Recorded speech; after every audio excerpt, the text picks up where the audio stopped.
अब देखो black Adam के बाद ये वीडियो तो बनना ही था। जैसे कि इंट्रोडक्शन के बाद फैंस में क्वेश्चन तो उठ ही रहे होंगे कि doctor strange versus doctor faith में कौन ज्यादा पावरफुल है, हॉकमैन वर्सेस कैप्टन अमेरिका में कौन ज्यादा पावरफुल है, एटम स्मैशर वर्सेस एंटमैन में कौन ज्यादा पावरफुल है, और साथ ही साथ थॉर वर्सेस ब्लैक एडम में कौन ज्यादा पावरफुल है। तो मैंने सोचा एक एक करके कंपैरिजन करके क्या टाइम वेस्ट करना, एक ही साथ एक ही वीडियो में सब कुछ निपटा लेते हैं। बट इन बैटल्स के साथ हम हेला वर्सेस गॉर और सुपरमैन वर्सेस स्कारलेट विच वाले टॉपिक्स की रिक्वेस्ट्स भी आ रही थी, तो उन्हें भी हाथ लगे आस्क कॉमिशन के इस एपिसोड में हम डिस्कस करेंगे, इसलिए मेक श्योर वीडियो को अंत तक देखना नहीं भूलना। तो शुरू करते हैं सबसे पहले हॉकमैन वर्सेस कैप्टन अमेरिका वाले बैटल को। तो देखो ब्लैक एडम मूवी में हमने देखा कि हॉकमैन justice society of America leader है और बहुत एक्सपीरियंस्ड भी है। उसके बाद सुपरमैन स्ट्रेंथ, ड्यूरेबिलिटी, एजिलिटी और रिफ्लेक्सेस है ही, और साथ ही साथ अपने विंग्स की वजह से वो फ्लाई भी कर सकता है। हॉकमैन के पास एंथ मेटल का बना मेस है जो कि बहुत ही ज्यादा पावरफुल एनर्जी ब्लास्ट शूट करने के साथ साथ एक बड़ी एक्स में भी ट्रांसफॉर्म हो सकता है। अब हॉकमैन ने ब्लैक एडम को टक्कर दी है। हाँ, ब्लैक एडम उसे ओवर पावर कर रहा था, बट हॉकमैन का एटीट्यूड नेवर बैक डाउन वाला था। ये बंदा सबक तक को हर्ट कर चुका है और इसके पास बहुत सारे एंथ मेटल के बने गैजेट्स भी है।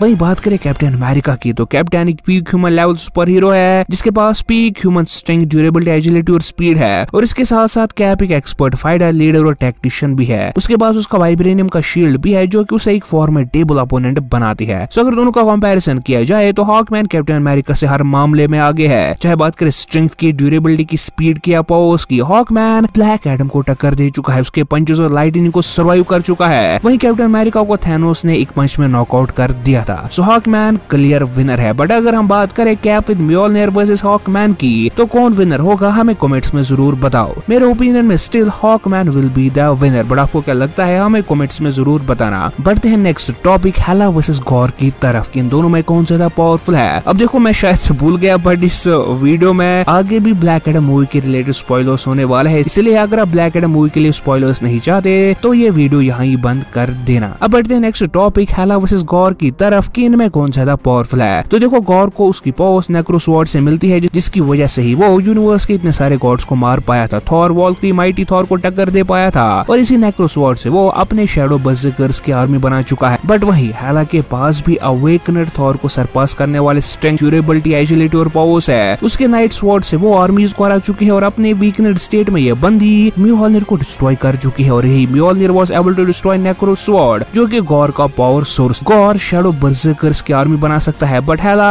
ऑलरेडी पूरी की पूरी आर्मीज को हरा चुके हैं, और हमने देखा कि कैसे नॉर्मल एसगार्डियन शैडो बर्जर्कर्स को टक्कर दे रहा है। तो हेला ने तो एसगार्ड के एलीट सोल्जर्स वाली आर्मीज को अकेले हराया है, जैसे वॉल्क्रीज को और एसगार्डियन वॉरियर्स को। गॉर को थॉर, माइटी थॉर और वॉल्क्री ने भागने पे मजबूर कर दिया था, but Hela already Thor, Valkyrie, Hulk जैसे बीइंग को हरा चुकी है। अब क्वेश्चन आता है कि गॉर के पास तो गॉड किलर स्वॉर्ड है, तो हेला को तो उससे डरना पड़ेगा। बट भाई मेरे उसके लिए गॉर को हेला के पास तो आना ही पड़ेगा, और हेला अपने नाइट स्वॉर्ड से कब का गॉर को चीर डाली होगी गॉर को पता नहीं चलेगा। और हेला ऐसे वेपन को अपने सबसे वीकेस्ट स्टेट में डिस्ट्रॉय कर चुकी है जो कि गॉड किलर के पीसेस कर चुकी है, मतलब Mjolnir. So Hela is superior to Gorr in every aspect, but इनकी फाइट का रिजल्ट लोकेशन पे भी डिपेंड करता है। जैसे अगर फाइट एस्गार्ड पे होगी तो हेला विनर होगी, अगर शैडो रेल्म में होगी तो आई थिंक गॉर के जीतने के चांसेस ज्यादा है, बट उतने भी नहीं। बट अगर न्यूट्रल ग्राउंड्स लाइक अर्थ पे फाइट हुई जहाँ पे किसी को कोई एडवांटेज नहीं मिलता तो डेफिनेटली यहाँ पे भी हेला विनर होगी। बट अगर बात करें कॉमिक्स की, तो कॉमिक्स में गॉर हेला से बहुत ही ज्यादा पावरफुल है। Next comparison Atom Smasher versus Ant Man की तरफ, तो इन दोनों के पास अपना साइज ऑल्टर करने की पावर है। जहाँ एंटमैन ये सब पिम पार्टिकल्स की वजह से कर पाता है, वहीं एटम स्मैशर के पास लिटरली एक सुपर पावर जैसी है जिसकी वजह से वो अपने बोन्स और मसल्स को बड़ा बना सकता है, और उसका सूट सिर्फ उसके बढ़ते हुए साइज के साथ बड़ा बन जाता है और उसमें कोई सुपर पावर नहीं है। बट वही एंटमैन का सूट ही उसकी पावर्स का राज है जिसमें पिम पार्टिकल्स भी छुपे हैं। सो कौन है इन दोनों में ज्यादा पावरफुल, तो चलिए देखते हैं। पहले तो एंटमैन दोनों अपना साइज बड़ा और छोटा कर सकता है, पर एटम स्मैशर सिर्फ बड़ा हो सकता है, छोटा नहीं हो सकता है। सो एडवांटेज एंटमैन के पास है। बट अगर दोनों के बड़े साइज वाले वर्जन्स का कंपैरिजन करें तो आई थिंक ये दोनों इक्वली मैच्ड है। जैसे एंटमैन ने एक पंच में लेविथन को नॉकआउट किया था, वैसे एटम स्मैशर ब्लैक एडम को नॉकआउट कर पाया था कुछ टाइम के लिए। दोनों के पास बकवास लेवल की ड्यूरेबिलिटी है, जहां दोनों एक एक पंच से नॉकआउट हो गए थे। जैसे कि ब्लैक एडम के एक पंच से एटम स्मैशर नॉकआउट हो गया था, और आयरन मैन और वॉर मिशन के एक पंच से जेंटमैन नॉकआउट हो गया था, और दोनों स्लो और बुलेट प्रूफ तो है ही। तो भाई मेरे फाइट कौन जीतेगा, तो वो यहाँ डिसाइड करेगा एक्सपीरियंस वाला पॉइंट जो कि एंटमैन के पास ज्यादा है। अलरॉथ अभी भी अपनी पावर्स को कंट्रोल करना सीख रहा है। But Scott Lang on the other side quantum realm से लेकर बिल्डिंग्स के जितना बड़ा बनने में उसे ज्यादा प्रॉब्लम नहीं होती। So only due to experience Ant Man will be the winner, क्योंकि बाकी पॉइंट्स में आई थिंक ये इक्वली मैच्ड है। अब देखो एटम स्मैशर या एंटमैन का साइज चेंज करना, ये सब ऑन स्क्रीन दिखाना सब वीडियो एडिटिंग का कमाल है। मतलब video editing can do wonders. और पर्सनली मैं जो खुद एडिटिंग के लिए सॉफ्टवेयर यूज करता हूँ वो है Wondershare Filmora 11 because it's easy to use और बहुत सारे पावरफुल फंक्शंस है इसमें। कोई भी बंदा फिल्मोरा को इजीली यूज कर सकता है with zero editing skills. Filmora का एक बड़ा एडवांटेज है कि आप इसके फीचर्स को बहुत ही जल्दी सीख जाते हो, ज्यादा टाइम नहीं लगता। और फीचर्स की बात करें तो इसमें पहले ही built in text overlays templates वहां से ही देके है, जिससे आप बहुत ही जल्दी अपना वीडियो एडिट कर सकते हो। और अगर आप एक बिगिनर और पैसे खर्च नहीं करना चाहते तो आप इसको फ्री में भी यूज कर सकते हो इसका ट्रायल वर्जन यूज करके। फिल्मोरा 11 का की फीचर है इसके इफेक्ट्स, जिसके लिए आपको पहले इफेक्ट्स में जाना पड़ेगा, फिर एलिमेंट टैब में आपको बहुत सारे इफेक्ट्स मिल जाएंगे और अपने फेवरेट इफेक्ट को ड्रैग करके टाइमलाइन पे डालते ही वो इफेक्ट आपकी वीडियो पे पड़ जाएगा। इसके अलावा फिल्म स्टॉक इफेक्ट्स का भी यूज कर सकते हो। जस्ट आपको फिल्म स्टॉक सर्च करना है, वेबसाइट पे जाके आपको जो इफेक्ट सही लगे उसे डाउनलोड करके यूज कर लेना है। देखा कितना आसान और फन है वीडियो एडिट करना ऑन फिल्मोरा 11। सो जल्दी से जाओ और ट्राई करो वंडरशेयर फिल्मोरा 11, लिंक आपको डिस्क्रिप्शन में मिल जाएगा। वापस आते हैं अपने वीडियो की तरफ, बढ़ते हैं next battle doctor strange versus doctor faith की तरफ। तो सबसे पहले मैं एक और बार क्लियर करूं कि ये बैटल हम सिर्फ मूवी वर्जन्स के बीच करने जा रहे हैं, ना कि कॉमिक्स के बेसिस पे। तो देखो डॉक्टर स्ट्रेंज की पावर्स के बारे में आप सब जानते ही होंगे। Let's talk about doctor faith. तो केंट नेल्सन एके डॉक्टर फेथ जेएसए का फाउंडिंग मेंबर्स में से एक था, जहां उसे एक विजन दिखता है कि ब्लैक एडम जेएसए को मार देगा और इसी वजह से वो जेएसए के साथ ब्लैक एडम को रोकने के लिए आता है। डॉक्टर फेथ ऑलरेडी एक बहुत ही ज्यादा एक्सपीरियंस्ड मैजिक यूजर है और हेलमेट ऑफ नोबू को लगाने पे वो लॉर्ड ऑफ ऑर्डर बन जाता है, जहां वो गॉड नोबू की पावर्स को चैनल कर सकता है। डॉक्टर फेथ अपने मैजिक से इजीली कहीं भी टेलीपोर्ट हो सकता है, गायब हो सकता है, ग्रैंड इल्यूजन्स क्रिएट कर सकता है और ये सब करने के लिए उसे अपने हाथ पैर नहीं चलाने पड़ते,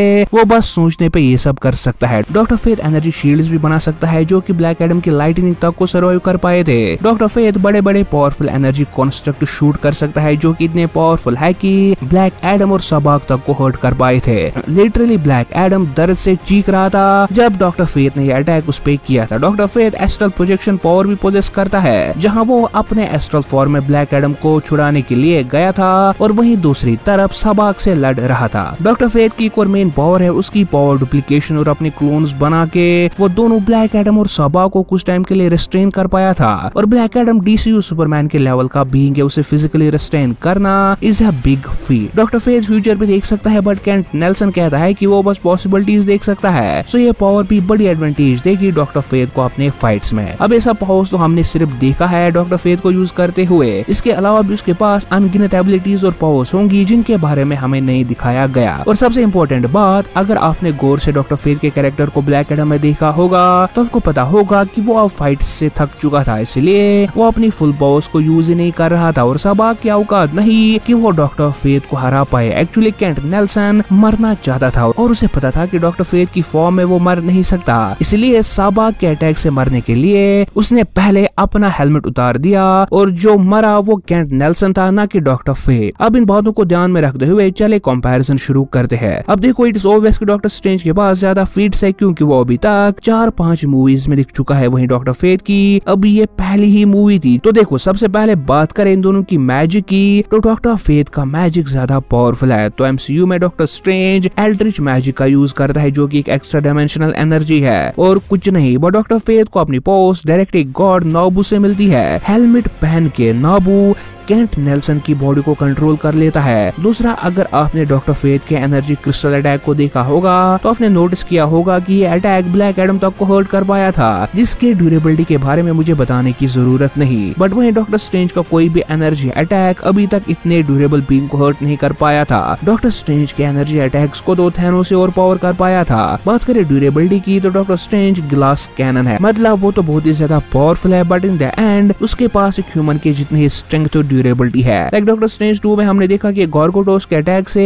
नॉकआउट हो गया था और केंट नेल्सन जब डॉक्टर फेथ की फॉर्म में होता है तब तक उसके पास सुपरह्यूमन स्ट्रेंथ और ड्यूरेबिलिटी भी होती है। और हाँ, एक पॉइंट जो मैंने नोटिस किया था वो था डॉक्टर फेथ ने ब्लैक एडम और सबाक दोनों के साथ फाइट में अपने क्लोन्स बनाए थे। हाँ, उनकी ड्यूरेबिलिटी इंप्रेसिव नहीं थी बट वो दोनों ब्लैक एडम और सबाक को फिजिकली कुछ टाइम के लिए रेस्ट्रेन कर पाए थे और ये पावर दो जगह यूज करने की वजह से आई थिंक ये मूव डॉक्टर फेथ बहुत ही ज्यादा यूज करता है अपनी फाइट्स में। यस, डॉक्टर स्ट्रेंज के पास भी ये पावर है बट ये उतनी इंप्रेसिव नहीं थी बिकॉज वो थैनोस को उसकी आर्म को मूव करने से तक नहीं रोक पाए थे। बट वहीं डॉक्टर फेथ की क्लोन फॉर्म साबाक और ब्लैक एडम को रिस्ट्रेन कर पाए थे। इसके अलावा डॉक्टर फेथ जब अपनी एस्ट्रल प्रोजेक्शन में होता है तो वो दूसरी साइड से साबाक से फाइट कर रहा था, बट जब डॉक्टर स्ट्रेंज अपनी एस्ट्रल फॉर्म में होता है तो उसकी फिजिकल बॉडी कुछ नहीं कर पाती, which again shows doctor Fate का मैजिक बेटर है। इसके अलावा केंट नेल्सन वाला doctor Fate is experienced as hell. वो डॉक्टर स्ट्रेंज के साथ फाइट की सारी पॉसिबिलिटीज देख सकता है, वो भी पहले ही और उसी के अकॉर्डिंग फाइट करके वो प्री मेडिटेटेड अटैक्स भी कर सकता है। तो चाहिए हमने डॉक्टर फेथ को भी ज्यादा कुछ करते नहीं देखा, बट जो भी उसने किया है वो ऑलरेडी डॉक्टर स्ट्रेंज से ज्यादा इंप्रेसिव है। Doctor strange was a beast, but doctor strange 2 और नो वे होम में उसे इतना डिपावर कर दिया गया कि यकीन ही नहीं होता कि वही बंदा है जो डोरमॉम से फाइट कर रहा था। स्पाइडरमैन से हरा दिया डॉक्टर स्ट्रेंज को, वो भी मेरे डायमेंशन में, जहां doctor Strange literally reality warping powers possess करता है। अब जब एमसीयू को डॉक्टर स्ट्रेंज की इज्जत और उसकी पावर्स को कंसिस्टेंट नहीं रख रहा तो कहीं ना कहीं थोड़ा बुरा भी लगता है, और इसी के साथ उसकी वो पावरफुल इमेज को थोड़ा सा धुंधला कर देती है। सो अगर हम एमसीयू के present doctor strange versus doctor faith from black Adam का कंपैरिजन करें तो definitely doctor faith will be the winner, क्योंकि लिटरली अभी तक जो भी डॉक्टर स्ट्रेंज एमसीयू में किया है doctor faith has already done it in a better way.